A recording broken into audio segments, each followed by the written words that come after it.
Halo Sobat Emo, balik lagi di channel Emo Lab Media. Kali ini bersama saya Denny Sitriadi. Kita akan membahas sesuatu yang menarik tentang dunia startup. Untuk saat ini banyak sekali yang mulai mendirikan startup untuk memenuhi target pasar. Tapi apakah kamu tahu apa itu startup? Startup adalah merujuk pada perusahaan yang belum lama beroperasi. Namun perusahaan-perusahaan ini sebagian besar merupakan perusahaan yang baru didirikan dan berada dalam fase pengembangan penelitian untuk menemukan pasar yang tepat. Startup sendiri memiliki beberapa jenis, masing-masing diantaranya adalah satu unicorn, decacorn, dan hectacorn. Apa yang membedakan dari jenis startup itu sendiri? Mari kita bahas satu-satu.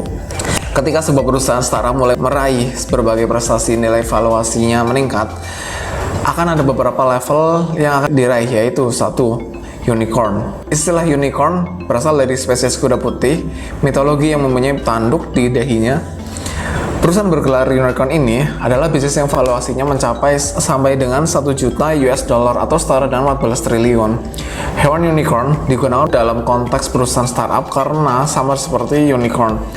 Kehadiran perusahaan startup yang dapat mencapai nilai valuasi sebesar 1 miliar dolar cukup langka, terdengar agak mustahil.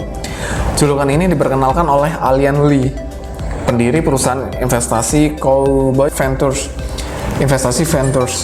Dalam artikelnya yang berjudul Welcome to the Union Club, Learning from Billions Dollar Startup.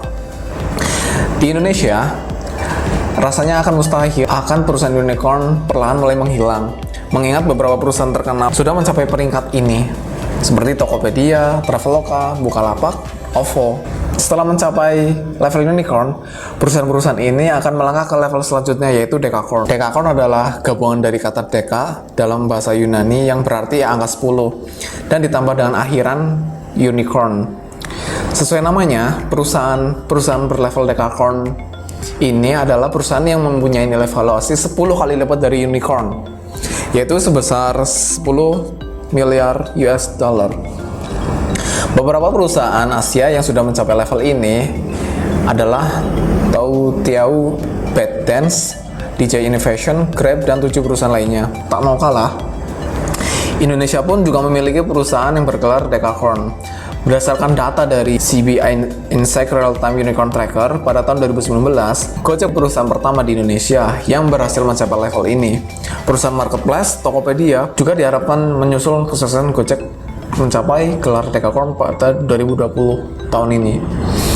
Yap, langsung ke yang ketiga, ada hectacorn. Hectacorn menduduki 2 level lebih tinggi daripada unicorn, yang artinya gelar ini disematkan pada perusahaan yang nilai valuasinya sudah mencapai 100 miliar US dollar. Meski ada beberapa perusahaan yang nilai valuasinya jauh melebihi 100 miliar dolar, namun gelar hectacorn tidak dapat disematkan bagi mereka.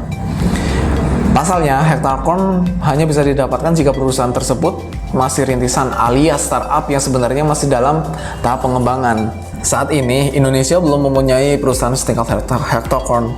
Dari seluruh dunia, gelar hectacorn hanya dimiliki oleh satu perusahaan, yaitu Ant Financial yang dulunya dikenal sebagai Alipay, perusahaan teknologi finansial atau fintech yang berafiliasi dengan Alibaba Group. Melihat sulitnya perusahaan mencapai gelar hectacorn, Menteri Komunikasi dan Informatika Johnny G. Plate berniat memotivasi bisnis-bisnis startup untuk segera mencapai level unicorn hingga hectacorn demi mencapai dan mempercepat peningkatan serata ekonomi digital di Indonesia.